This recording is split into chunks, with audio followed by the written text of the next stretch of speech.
We've got the classical, the classic, and the creepy today on The Express.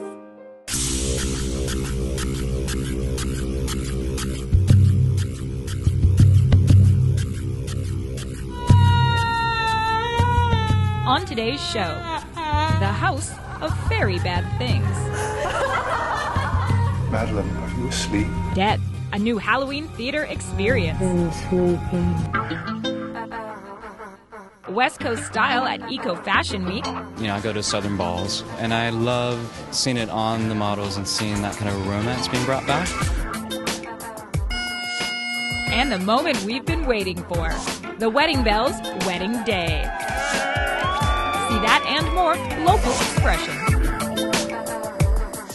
Welcome to The Express, only on Shaw TV. I'm Johanna Ward at Roedde House in Vancouver's West End for Debts. It's a mix of a haunted house, live theater, and radio play inspired by the works of Edgar Allan Poe. Interesting, hey? And we're going to show you a scene a little bit later. But right now we have the infamous In the House haunted house. We knew they were coming, the nightmares that warned us, with specters and shadows that leapt from the stories. You could call it a return to the origins of fairy tales, which are all very dark, psychological, gory.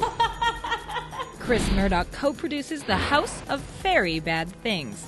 He calls it Haunted House Theater.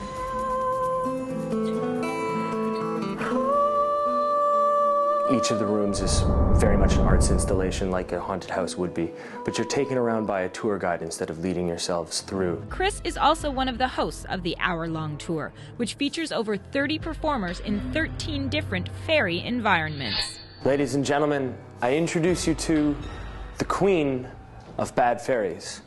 Now you lead swift, unthinking, useless lives. In your short time here, you have filled our world with stink and noise and garbage. The House of Very Bad Things is Beaumont Studios by day, an art gallery and studio space.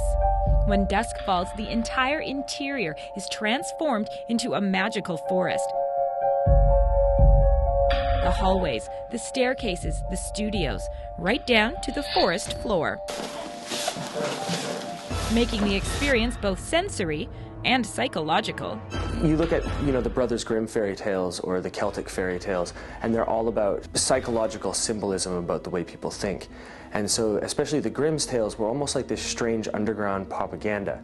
So the original Sleeping Beauty actually had a lot to do with necrophilia and the dead and strange love affairs. You might find the stories disturbing or deeply moving. They say in the House of Very Bad Things, the mysterious, the magical, and the mythical meet at the crossroads of the terrifying and the tantalizing. Well, we play on the dichotomy of scary and beautiful, because scary is so much more real scary when it's not just gory or startling, when you're taken through something really gorgeous, slightly psychological, and then you're made to feel uncomfortable. Get out, you pitiful little whelps! Go!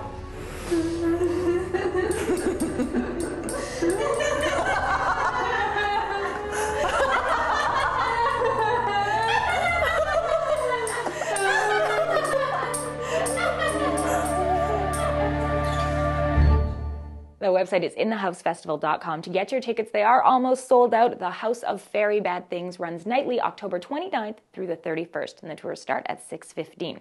So it's Halloween time, and what happens after that? Christmas. And if you have someone that's really hard to shop for, this next story might have a solution for you, one that makes you feel extra good about giving. A lot of people are surprised when they find out what it actually is. They think they're just going into a regular store, and then you start explaining what it is. There's nothing ordinary about the things you can buy at this Langley store. We have picture frames from recycled bike chains. We have handmade jewelry from India. We have bowls and placemats made out of recycled magazines. These are all handicrafts made by artisans in 35 developing countries around the world. 10,000 Villages is a fair trade non-profit organization that helps artisans in developing countries by selling their products here in Canada. 75% of our products are made by women because they need more support. We say it's shopping with the conscience. This is one of my favorite coffees. Ethiopia is actually the country of all coffees, origin of all coffees. Yeah. I've got some right here. So this is a toy that is very popular with small children. It's called Galimoto, and it's made of wire and recycled fabrics. And where's this from? This one is from Kenya. And I mean, great for kids because there's no lead, there's no plastic. It's just recycled absolutely fabric fun. and some wire, but actually a lot of fun.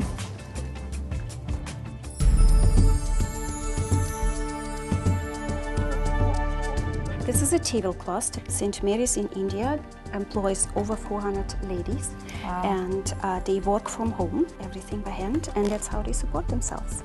Support our artisans until we are sure that they are on their feet, that they can support themselves by selling their products in their own country.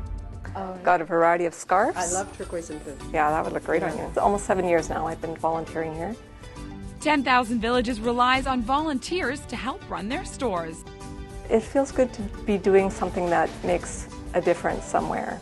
At 10,000 Villages, every purchase makes a difference. 10,000 Villages has been helping artisans from around the world for 65 years. I'm Bianca Solterbeck in Langley for The Express. 10,000 Villages celebrated 65 years of fair trade on October the 1st. You're watching The Express, and we're at Roedde House with It's a Zoo's production of Debts. And we have more from that coming up, plus West Coast style and these stories. Hi. After the break, the Mount Seymour United Church thrift store. What I did find was a cute little laundry basket for her 3 kids, and I picked it up for $2.50. My entire life, I've dreamt of having my dad walk me down the aisle. The Wedding Bells Wedding Day. You're watching local TV on The Express. Community programming on Shaw has been generously sponsored in part by... The Express is brought to you in part by Plum, fashion supplier to host Johanna Ward.